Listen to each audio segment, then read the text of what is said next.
Hello, I hope everyone is well and safe. My name is Julia Molloy, and I'm a senior product manager at Audible, and I'm really excited to speak with you all today about how you can create continuous alignment and co-creation with your stakeholders. Before we dive in, a quick disclaimer. This presentation contains views and practices of my own and do not represent Audible or any of my past employers.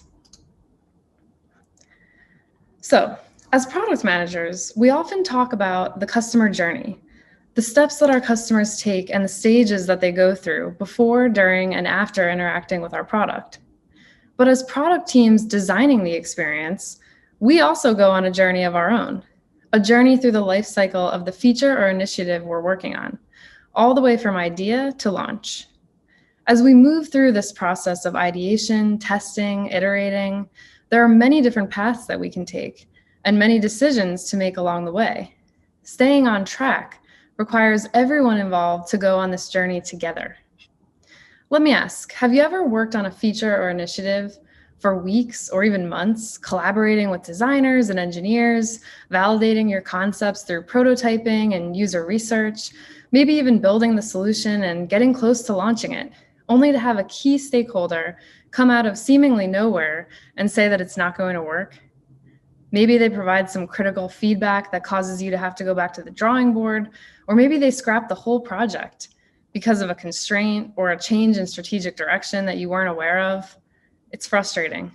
Why does this happen, and how can we avoid it to keep things on track? Well, that's what we're going to talk about today. As product managers, it's our job to really be the voice of our customers, to focus on solving their problems and adding value to their lives. But we can't forget that we don't work alone. And while product managers are responsible for driving vision, and we do make decisions, we don't typically have absolute decision-making power. We need buy-in from key stakeholders to stay on track. Otherwise, things can really go off the rails, and no one wants that. Not only that, but incorporating stakeholders' unique perspectives, their wisdom and subject matter expertise can only make your product better. And knowing how to communicate effectively with your stakeholders and leverage that collective knowledge will help you ship better products and ultimately become a better product manager. So what's the best way to bring stakeholders along for the journey? Well, first, it's really important to identify who your stakeholders are. For those not familiar, stakeholders can be anyone that has influence over the direction you take and the decisions being made, or it could just be someone that has valuable input to provide or contribute towards your project or feature or product. Now, this isn't an exhaustive list here, but here's some examples of different types of stakeholders. It could be your manager, it could be senior leadership members, it could be someone from technology, engineering, it could be multiple people from these different disciplines. It's also worth noting that some definitions of the word stakeholder include your customers as stakeholders as well. But for the purposes of today, I'm just going to focus on managing and aligning with the non-customer stakeholders, such as the ones listed here. So once you identify who your stakeholders are, it's critical to build relationships and start to establish trust with them. One way you can do this is by having one-on-one conversations with your stakeholders. Learn what matters to them. Ask them some of these questions that I put up here as samples. How does this initiative relate to your goals? What are your hopes and dreams? What are you worried about? Are there any constraints I should be aware of? Have we ever tried anything like this in the past? If so, how did it go? Why didn't we finish it? Why didn't it ever launch? What does success look like to you, and how would you measure it? All of these things will give you context and help you understand what's important to your stakeholders and get closer to them so that it doesn't feel like something is coming out of nowhere and there's new information that you wish you had had up front. If you don't have a lot of time to conduct one-on-one sessions because you have many stakeholders, or maybe you're just really working under a time crunch, you could consider sending a survey. I've done that in the past, sending a survey out to all of my stakeholders, having them answer the same questions. And it actually makes it a little bit easier to analyze the results too, because rather than having notes that you might have taken during a conversation, you have survey results, and that's pretty great. But above all else, you have to get to know them as humans. I've always found that the best working relationships are built on more than simply talking about the project or the work all the time. Knowing about each other as people opens the door to forming deeper connections and more trusting relationships, and that will only help you collaborate better as you move forward. Another key step is to really understand how your stakeholders want to be involved. Not all stakeholders have the same level of interest in what you're working on, and they also don't have the same level of influence over what could happen and decisions that are made. So I like to think of it on this influence interest grid here. And you can even think about, for your stakeholders, how you might plot them on this grid to get a sense of how you should engage with them. For example, if you have a stakeholder that is highly influential, has a lot of decision-making rights, could be a person like a senior leader in your discipline or another relevant discipline, but they have low interest in what you're working on. Those kinds of stakeholders, you want to make sure you align at key moments. So when key decision points are being made or you're reaching a big milestone, you want to make sure that they're on board. Then if you have, also thinking about highly influential people and highly interested in what you're working on, those are your key team players that you want to engage with very closely. Include them on collaboration sessions, include them on more updates, get them a little closer to the day-to-day within reason, based on their schedule and availability and all that good stuff as well. For those that are in that bottom left quadrant, lower in terms of influence and less interested in your project, those are folks that you'll want to just monitor and make sure that you're keeping them informed and making sure if anything changes in terms of their interests or influence that you're aware of that. And you're also getting the key inputs from them that you need to contribute and make your product even better. And then lastly, for those that are lower on the influence side, but highly interested, you'll want to keep them informed too. Those are really important folks that have a lot of value to contribute to your projects. So keep them informed and engage with them. It's also important to clarify decision-making rights and levels of involvement. How do stakeholders want to be involved in various aspects of what you're working on? Also, I want to call out a key distinction here. Stakeholders do inform decisions being made, but they're not necessarily decision makers. As product managers, we do have decision-making rights of our own, but it's just that we want to keep that level of alignment over time with all the stakeholders that we have. For more complicated projects that have many stakeholders, I like to use Bain & Company's RAPID framework, which provides this method of classifying your stakeholders according to the decision-making power they have.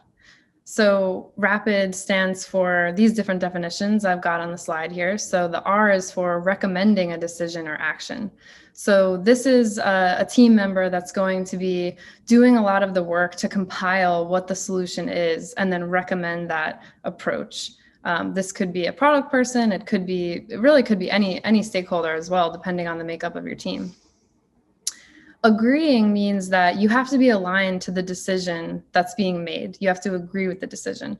However, those with the agree role don't have the power to overturn or veto a decision that's being made.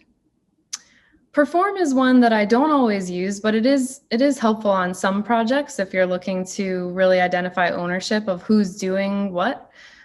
So who's going to perform an action or carry out the task once a decision is made. Input is a person whose role it is to provide some key context or background. They have a perspective and insights to give. They're not necessarily a decision maker. They don't necessarily have to agree to a decision, but they have important context and they'll need to give input on that aspect of what you're working on.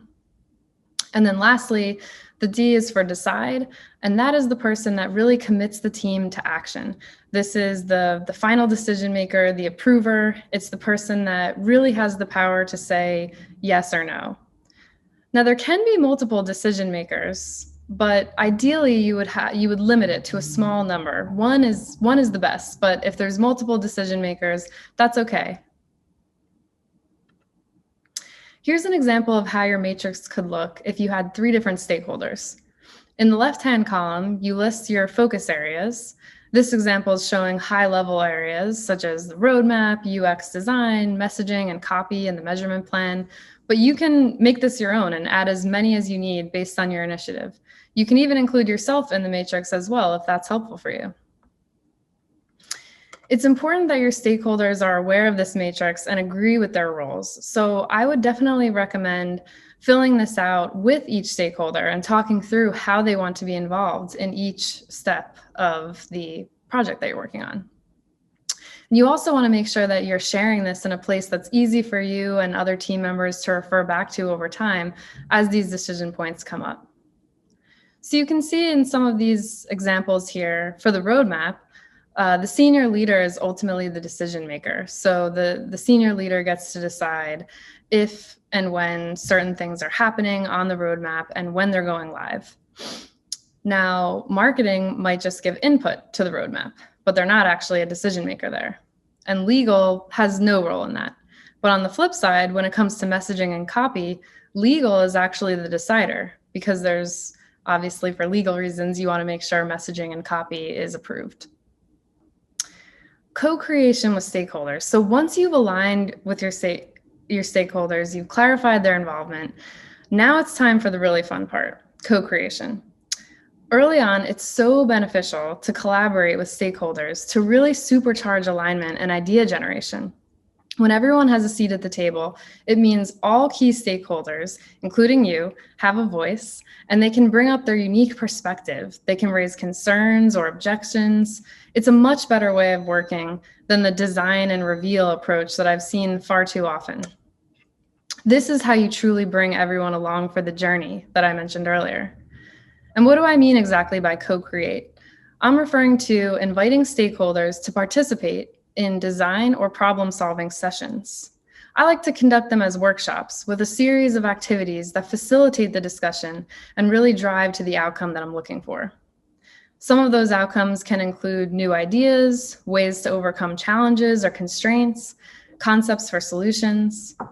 I'll also mention that co-creation can be used with real customers as well, and that can be very effective too for different reasons. But for the purposes of today's discussion, we're just going to continue to focus on co-creation with internal stakeholders only. Your role in these co-creation sessions is to lead and drive while gathering input and considerations. Don't be afraid to push back if you hear something that you disagree with or feel isn't best for the customer, even if the stakeholder that brought it up is more senior than you. Remember, as the PM, you're representing the voice of the customer. If a stakeholder pushes for something that's not in the best interest of customers or doesn't align well with our goals, then you have to speak up. Validate stakeholder requests against real customer feedback and data whenever possible. So, how does one facilitate co-creation? There are many, many frameworks and methods out there to help you facilitate co-creation and alignment. But today I'm going to share with you a couple of my go-to frameworks that I really like to use. So the first one I want to share is brainstorming goals and problems to solve. This is a great activity to do early on, and it can really serve as a foundation for your whole initiative or product that you're working on. This activity involves everyone individually brainstorming goals and then sharing their top 3 with the larger group. As the facilitator, you'll group similar goals together on the board to create themes and then have a discussion with the group. You can ask things like, are any of these goals surprising? Does anyone disagree with any of them? You can then have participants vote for the goals that they feel are the most important to solve to get a quick sense of priority. These same steps can be repeated, but instead of goal, you would brainstorm key problems to solve. I like to focus mostly on customer problems, but it can also be helpful to call out other kinds of problems too, like operational issues you might be solving with this initiative or technical problems. A tip here as well for remote sessions, Miro and Envision Freehand are 2 really great tools that you can use as a virtual whiteboard. And they do a nice job of making it still feel collaborative, and you have sticky notes that you're moving around virtually. And you can really create that feeling close to it that you would get being in the room together. The next co-creation framework I really like is customer empathy exercises. So this one can help everyone to really get into the mindset of the customer. And it's a great primer activity that you can do as a sort of warm up before you go into like a full design session or design workshop. For this one, you'll ask your participants to individually brainstorm each of the following. So again, you're trying to put yourself and your stakeholders in the mindset of the customer and really empathize with them. So first, think about, who are your customers? Are there multiple kinds of customers you have? What do they need to do? What are they currently saying? What are they doing currently? Are they doing some like workarounds? What are their pain points and frustrations? And what are their wants and needs? After everyone individually brainstorms each of these, I would give about 3 minutes per theme there, per sub-bullet. And then have each participant share and place their stickies up on the board. And as the facilitator, again, you'll want to group similar ideas together on the board and then discuss and react as a group.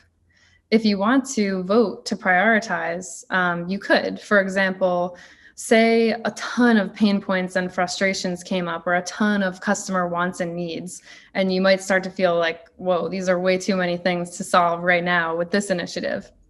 You can go ahead and give each person 1 to 3 votes and allow them to just put a sticky dot, or, if it's remote, they could just put a little icon on the themes or ideas that they feel most strongly about solving for.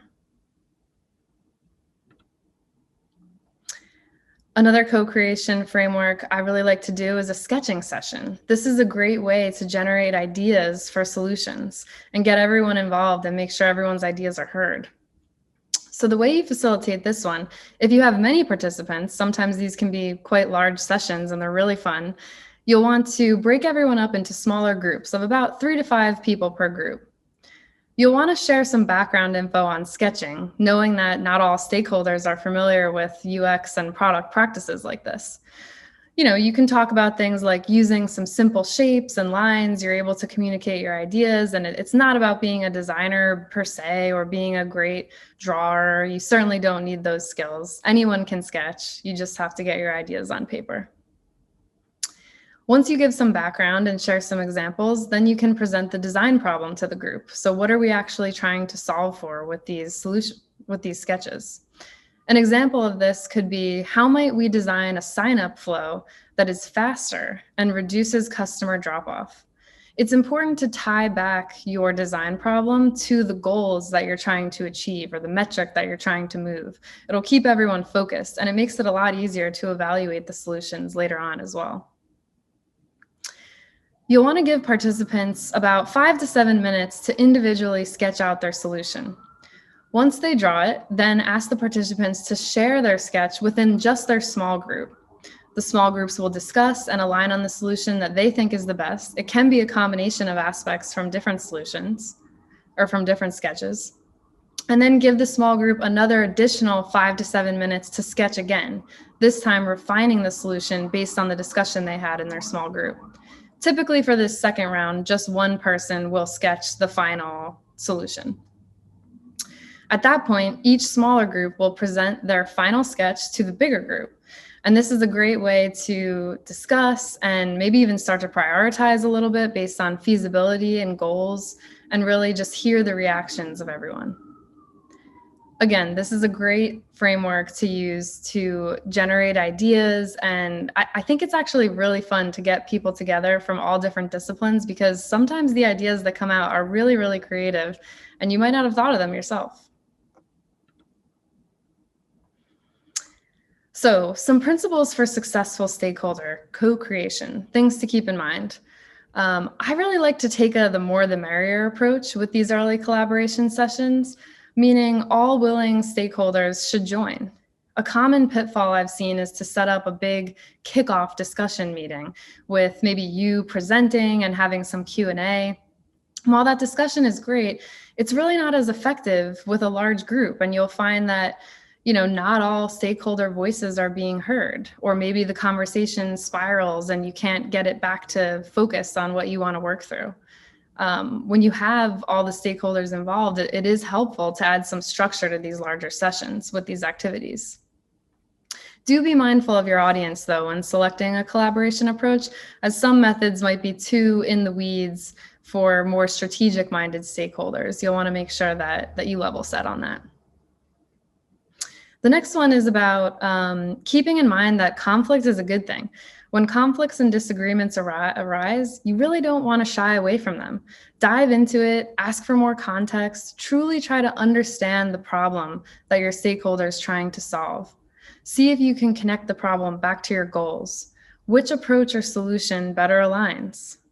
If a conflict can't be resolved, which sometimes happens in the session, then you can save it for a follow-up and have a smaller session afterwards with just those that really need to hammer it out.